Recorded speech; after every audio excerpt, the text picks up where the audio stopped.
Most of my days don't feel overwhelming anymore, which is weird because technically my life got harder. I have 3 kids, we live off grid, and there's always something happening. But I realized a while ago that overwhelm isn't really about how much you have to do, it's about how much capacity you have to handle it. And once I understood that, I started doing a few very specific, honestly kind of weird things that keep my energy steady and completely changed how I handle stress. And these are the exact 10 things that I do. First is I always get morning light before I look at my phone. How you start your morning decides how the entire day goes. And my phone never comes into my morning routine first. It charges in the kitchen overnight, and I use a simple analog alarm clock beside my bed to wake me up. And even in winter or on cloudy days, I go outside before I ever look at a screen. I am kind of crazy about it. I do this because getting real daylight in my eyes first helps regulate my circadian rhythm so I can actually sleep deeply at night. Screens first thing in the morning completely mess that up.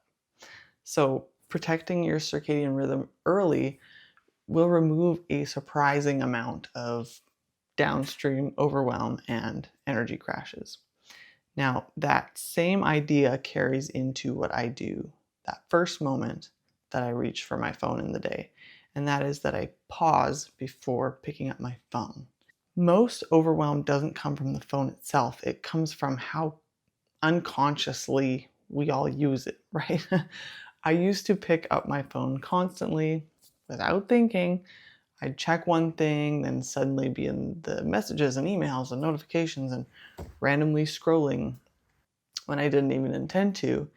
And even if I did have a good reason, like a good and productive reason to look at my phone, most of the time I'd pick it up and totally forget what I was going to do and then get lost in that scrolling vortex. So recently I started pausing before I unlock it, and I say exactly what I'm about to do, like I'm going to check the weather, or I'm going to send this email to so-and-so. And that small pause changed a lot because I could get done what I intended to do and use my time so much more effectively. Now, I'm not perfect. I still get trapped sometimes, but this habit has saved me from that happening more often than not. Before I get into the rest of these, if you're new, my name is Erica, and I'm a mom of 3 living off grid, and my husband works away for weeks at a time. So my days are full, they're loud, and they're definitely not slow or peaceful all the time, which is exactly why these habits matter so much to me. I don't have extra time. I just very intentionally make choices that I know will protect and improve my energy. And that's what I teach women on this channel. So I hope you'll subscribe. Intentional use of your phone removes a huge layer of distraction and scatterbrainedness. That's not a word, but you get it. And because screens are such a big part of modern life, I don't stop there. I know this sounds ridiculous, but I wear blue light blocking glasses in the morning and evening. Your internal clock or your circadian rhythm responds to light more than most people realize. So after learning how blue light affects circadian rhythm, I started wearing these blue light blockers anytime I'm on screens in the morning or in the evening. Okay, I've got them here. They're not cute, not at all, okay? Someone once jokingly compared me to Bono. Thanks, brother-in-law. There are more attractive options out there, but yeah, I'll switch eventually probably. But I have noticed my sleep and energy are more stable when I stay consistent with wearing these. So I keep doing it anyway because it's totally worth it to me. Protecting your sleep quality often comes down to just those small environmental controls that you'd think wouldn't make a big difference, like wearing these funny glasses, but they do. And that focus on energy stability continues into how I eat every day. The 4th thing I do is have really high protein meals. Food choices determine whether your energy is steady or whether it's unpredictable. So every meal I make starts with protein. It's not optional, it is the foundation of the meal. I used to eat lighter meals or carb heavy options and feel the crash later. But shifting to protein first meals changed how stable my energy feels throughout the day and how much I snack at night or don't snack at night now. Stable energy often starts with what you prioritize on your plate. And if you're in that place where your energy feels inconsistent or you're just trying to stop feeling so drained all the time, I have a simple 3-day energy reset challenge. It is designed to help you start getting your energy back in really small, doable steps. So you can join that down below. Once I understood the importance of protein, I started learning about another way what we eat affects our energy, and that is blood sugar levels. So I am extremely aware of blood sugar, okay? Energy crashes are predictable if you know what actually causes them. So I've learned about how foods affect my blood sugar, and I never eat carbs on their own anymore. And even desserts, they're always paired with something that slows that spike, which is going to be something high in fiber or protein. So it's not about restriction, not at all. I still eat what I enjoy, which means dessert every single night. But because I'm aware of how to prevent blood sugar crashes, even when eating sugary treats, I can do it in a way where I totally avoid the crash, which is awesome. So pairing foods like this can dramatically change how stable your energy is. Another of the simplest tools I use to support hydration and energy is something a lot of people buy, but I make myself. I make my own electrolytes. Hydration isn't just about water, it's about minerals too. Once I learned what electrolytes actually are, I started making my own instead of buying those expensive packets. It takes me about an hour every month or so to prep them, and we use them daily as a family. I did a whole video about how I do this on my off-grid family channel, so I'll link that here and in the description. The difference in how hydrated we all feel is noticeable enough that it's become a non-negotiable for us.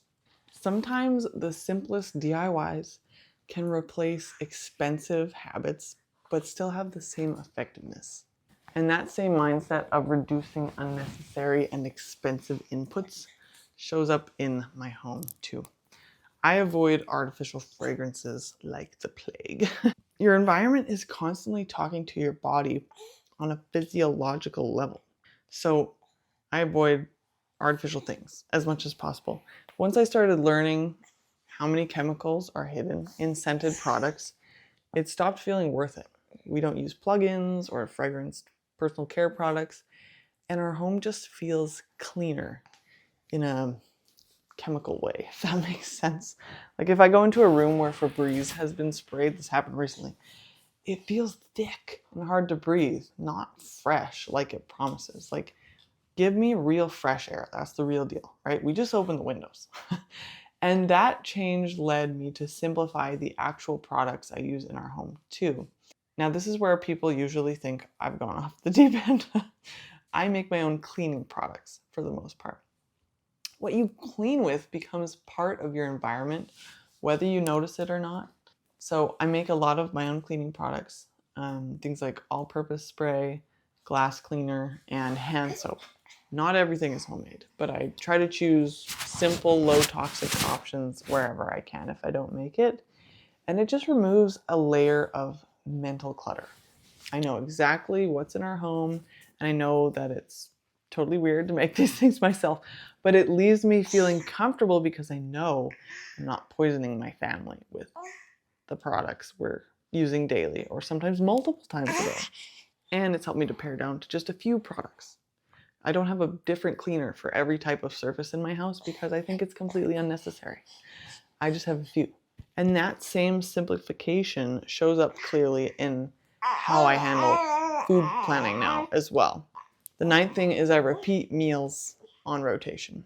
Decision fatigue is one of the biggest hidden causes of overwhelm. So I have a list of probably 20 or 25 meals that I make on repeat. They're healthy, high protein, and pretty quick to throw together.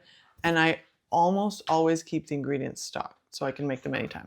I used to spend so much time searching for new recipes online, trying to make exciting meals all the time. And honestly, I hated it. It was exhausting, constantly trying to think of something new to make. So now I mostly just rotate the same meals over and over. And it has freed up so much mental space for me.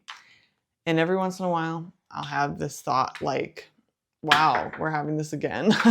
But then I remind myself, I'm not a chef, okay? My job is not to constantly impress everyone with new gourmet meals. My job is to nourish my family well, and these meals do that. And if I find a new recipe that's simple, high protein, and actually realistic for my life, great, I will add it into the rotation. But I stopped treating every dinner like it needed to be creative or exciting all the time because that just takes way too much energy. Repetition of simple things is often what creates mental space and energy. Just do what works. And that idea of reducing chaos carries into the final thing that I do every night, and that is a nightly kitchen reset. How you end your day determines how you enter the next one. No matter how tired I am, I reset my kitchen before bed. Dishes done, counters wiped, space cleared. I've learned that waking up to a clean kitchen changes my entire morning and day. Honestly, it's one of those small decisions that prevents a lot of overwhelm before the day even begins. Future you benefits so much from the small habits you do, even when you don't feel like it. And honestly, that's really the point of all of this. None of these things are huge or dramatic on their own, but together they've made me feel so much more capable and less overwhelmed in my everyday life. And if you're feeling stuck in that constant cycle of exhaustion and overwhelm right now, that's exactly why I created my 3-day energy reset challenge. It's specifically for moms who feel tired all the time and don't need another extreme routine to try. They just need a simple place to start. It's short, realistic, and it's focused on small shifts that actually help you start getting your energy back in a doable way. So you can join that below. And if you're wondering why motherhood feels so much harder than you thought it would, and what actually changes that, watch this video next.